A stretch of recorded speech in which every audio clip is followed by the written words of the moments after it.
is the North Carolina Tar Heels. And I know you haven't watched a ton of them, so I'm not asking you to break down their team or what they've done. RJ Davis looks a little bit overwhelmed. He doesn't have enough help, especially up front, to free him up. Ian Jackson was terrific for a stretch, but he looks like he's hit a little bit of a wall here, and people figured out. He came on kind of a third of the way through the season, so there was like no book on him. He kind of came out of nowhere, so he was explosive. He's fun to watch, all that. They've lost now four of the last five, I'm sorry, with the only win being a Boston College victory at home in overtime that they should have lost. They really don't have any good wins. I mean, literally, Rob, their best win is UCLA. Dayton on a neutral court would probably be number 2. They played a challenging schedule, but I guess what I want to get to more than anything is what's okay. Like, are you okay? And I know you're not a guy who's out there like I am in terms of, and I'm not trying either. Hubert Davis is like the nicest human being ever. Yeah. But you go year one and you go to the national title game, but let's face it, it was a little fluky. You weren't great for most of the year. They rode the heater. The ultimate heater. Like, no heater like we've ever seen before.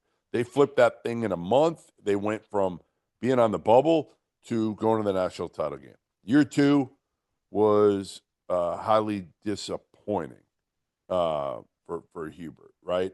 And then year 3 last year. That like a question. Highly disappointing, yes. Yeah. Year 3 was terrific last year. They bring in Cormac Ryan, Harrison Ingram. You got Baycott, you got RJ. Lose by 2 in the Sweet 16 to a team that goes to the Final Four. No shit. And they were really, really good in the regular season. And now year 4 again, it's much like a couple of years ago when they weren't very good and they're on the bubble and they're not going to catch fire like they did that year. Let's face it. There's no way in hell. They don't have the personnel to be able to do that. So my question to you is like, is this enough? If you're a North Carolina fan, is this enough for you to ride the roller coaster every other year where you're relevant and then, every other year you're fighting just to get in the tournament? What is Carolina's NIL situation? Because I would just think with Michael Jordan's affiliation that they would probably be in pretty good shape. You would think so, right? Nike, Jordan brand, all that. I mean, they're one of the premier Nike schools. They're as blue as a blue blood can be. I would think that their NIL stuff is good. Yeah. It's hard, and I think, Indiana's situation is a little bit similar. When you have an alum, and Hubert has actually taken the team as a coach to the Final Four, on top of having a great NBA career and being a great player at North Carolina. So I hesitate to say that, making the ultimate change is the right play, but certainly I think some changes have to be made. Certainly North Carolina has got to do a better job of finding talent that fits.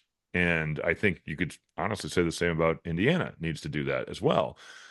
But something has to be different. I don't know if it needs to be Hubert is gone. They're talking about a GM now, Rob. They're talking about if that's what, but schools have that. So some. I mean, Duke has it with Rachel Baker. Yeah, Duke has one. I think Illinois has it. Came over Illinois just hired a guy from the NBA to be their GM. Like, that's not unheard of. Teams have that. I feel like the problem with Carolina has been a couple-fold. Like, one, obviously in the portal, they didn't deliver. They didn't get a big. They've got good NIL, not Arkansas, Kansas State, or Indiana NIL, but it's pretty good. The biggest thing for me is they're always behind. They're always How so? We're Carolina.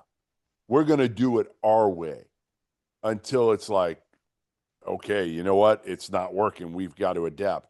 Duke was always ahead of the curve with adapting, right? In terms of what? Like creativity from a marketing standpoint? Everything. Yes, marketing. There was a moment there where Kay was not, like, he was like media unfriendly for a little while. And then he changed even. He listened to the right people. And instead of like Carolina, it's always been like, well, Dean did it this way, so we're going to do it this way. like a simple thing like freshmen not talking to the media until Yeah. they, I think, play their first game or something Yeah. like that.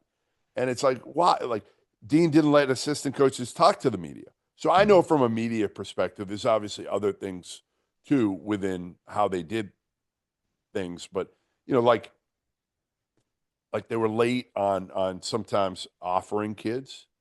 They were But they later. probably, I bet the assumption was, well, we're Carolina. When we come in, we can come Yes. in later and we'll, we swing a pretty big stick. Right.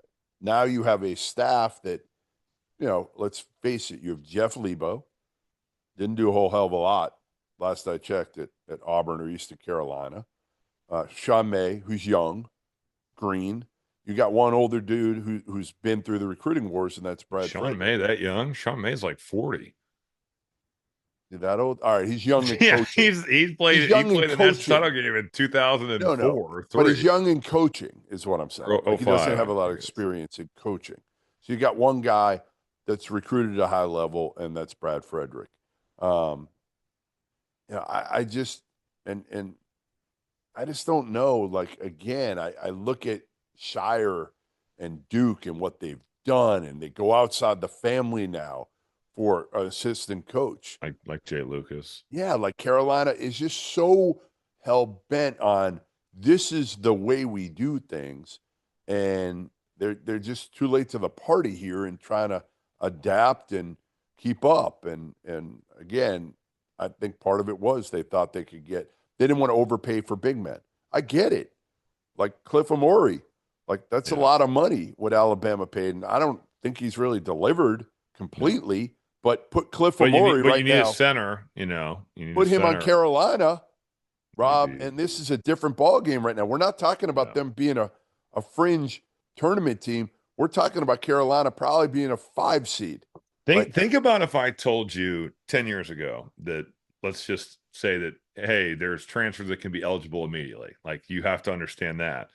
But if I told you that a really good big is going to pick Alabama over North Carolina, Right.